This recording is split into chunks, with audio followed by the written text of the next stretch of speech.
And again, I don't want to take anything away from what UAW was able to accomplish in the very blue collar, working class, populous state that is Michigan.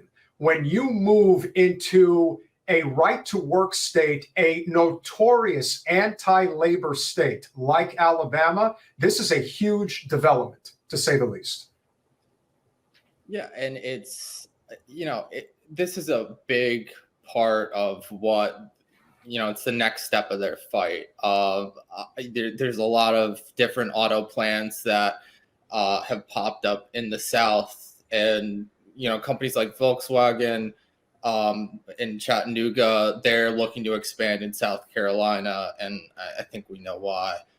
Because they're not, it's difficult for unions to gain ground here. So, the southern states have been, the elected officials are very anti-union. The state laws are, not great when it comes to union support. That there's just not a lot of great infrastructure, and we're in areas where it's not like there are families and families of workers who have been union for generations that to build upon. So this is a huge development. This is their second big plant in the South, where they announced they've got over 30% of the bargaining unit has signed union authorization cards. Once they get to 50, their plan is to start holding rallies and get to that 70% before demanding voluntary recognition, or now with the new National Labor Relations Boards, what happens instead of the union filing for election, they either request public recognition or the employer has to file a petition to have an election held instead. So, I think this year we're going to see some big union elections at these, places like Alabama, places like Tennessee, where, Volkswagen, they lost 2 union elections, one in 2014, one in 2019. They were really close, and they would have been huge wins, but the UAW back then is not what the UAW is right now, obviously, with Shawn Fain, and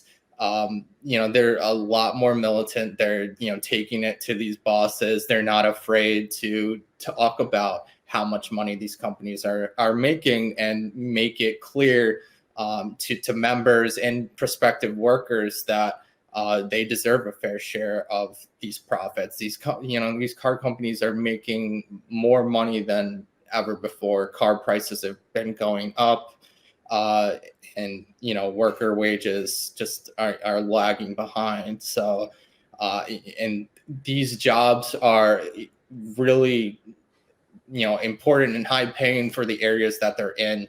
But comparatively to the rest of the industry, especially in the U.S., they're lagging behind in terms of pay, in terms of working conditions, safety issues, things like that. So, the impacts of getting these plants unionized will, be huge, not just for these workers, but for their communities and for other organizing efforts.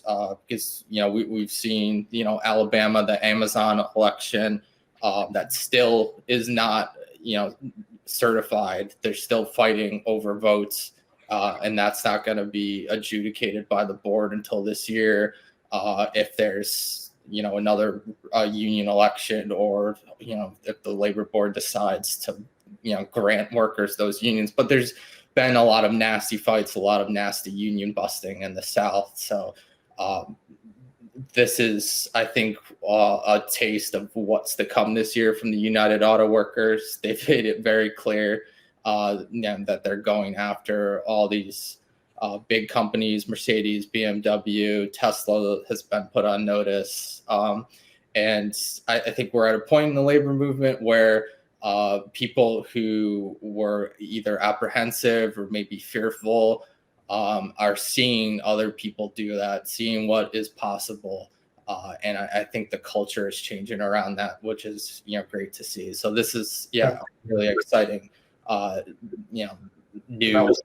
Yeah, I appreciate you covering this. And, we also are friends with Jordan Cheriton of Status Quo, and they also do a lot of coverage of the labor movement. And I don't think enough regular people, especially in states that are right to work states that probably don't know, are kept aware of things, which is why people like Shawn Fain are so amazing, because it's such a distinction between sort of old labor leadership, wherein, they were really just in cahoots with party leadership and everybody was friends, and they never really shared the information with the rank and file. And the fact that he provides so much information to the rank and file, it is so obvious that he's one of them.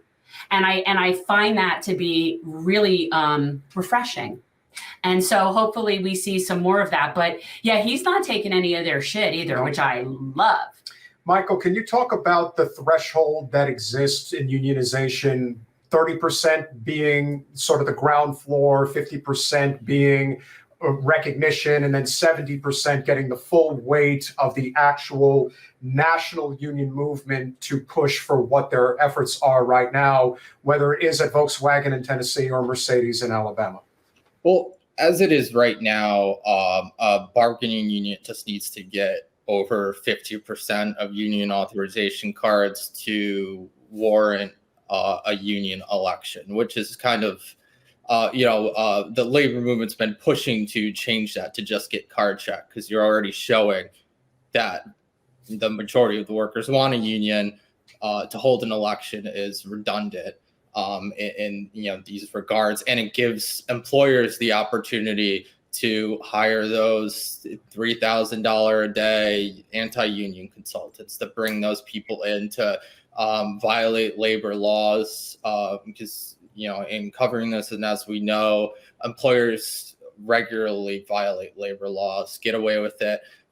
They'll settle labor charges, and all I have to do is put up a flyer, at most reinstate a worker with back pay. And just because of how defunded the labor board has been, how stretched thin they've been, it takes so long for that to happen. It could take a year or longer, just depending on the employer and their anti-union lawyers, how much they drag it out, how much they delay, which is why we've been seeing with Starbucks still all those illegal things they've been doing. A lot of it's the labor board and courts are still here. They've been appealing everything. That's why 2 years ago almost, the Amazon union election in Alabama still not decided. Amazon workers that won a union at JFK 8 in Staten Island, they still haven't even gotten to bargaining because of how poor, how broken labor law is. We really need to get the PRO Act passed.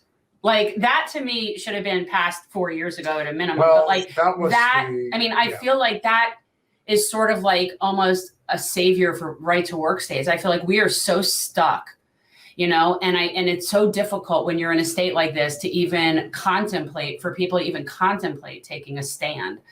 It's crushing. And I think that of all the legislation that could have been passed in the Biden administration that they could have actually run on in 24, because he's basically a lame duck president at this point. But he would have been able to run on the PRO Act if it was passed, because if you can eliminate right to work laws, that changes everything for labor. It really does. And down here in Florida, it's obviously a huge problem, although it is a very populist working class type of disposition. The service industry plays a huge role in this state, agriculture, a huge role in this state. So a lot of people are aware of that problem. Also, the rich don't pay their fair share, especially when it comes to property taxes. I know they like to claim that they do, but they don't pay state income tax. So there's that. We need to get rid of right to work. We do need to get rid of right to work. That is the big, that is the anvil that's hanging over everybody's heads right now.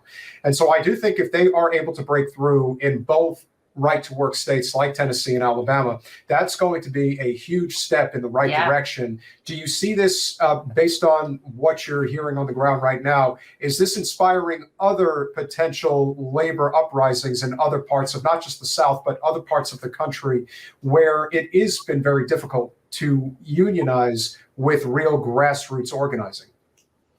Well, I think a just transition's a big part of what the UAW has been trying to do. And I did a story, earlier this week where solar installers in Long Island won their union. They were inspired by the stand-up strikes. They were loving what the UAW was doing, so they reached out and said, we want a union here. Their employer basically laid them off a week after they won their union election. So that's something they're still fighting. So and that's in Long Island, in New York, where with one of the highest union densities in the U.S. So these things are happening all across the country. I think the stand-up strikes and the news and workers seeing what a union could do has inspired a lot of people in and tangential to the auto industry and other workers as well. I don't think anyone who works and saw that wasn't inspired. The public was overwhelming support of that, and here in Florida, that's still the case. Even in right to work laws, we have legislators. DeSantis had a big anti-union bill that's passed that takes right to work to the next level in forcing public unions to have to basically recertify every year, which is just ridiculous and a waste of resources. But that's the point. But voters supported raising the minimum wage when it was on the ballot, and that Republicans flipped out about that. But people are it's clear, the data is clear, and the benefits unions provide to workers, to their communities, to the wages in general. Florida and all throughout the southern states, our federal minimum wage and the minimum wage is basically the same, and that's ridiculous. The inflation here has been higher than the rest of the country. Housing's out of control. We have some of the biggest income and wealth inequality in cities. I think 3 of the top 10 cities in the U.S. are here in Florida. So it's really needed in the South. There's a lot of inequality, a lot of systemic racism. Unions have played an important role. We have Dr. Martin Luther King Day. I implore anyone looking at this, just read what he did with unions. Read what he said about right to work laws, because you're going to see all those anti-union conservative organizations, pretend that they're supportive of what he had to say when he was a labor leader. And that part of history isn't as taught. No. Not nearly enough. And with they're going to throw.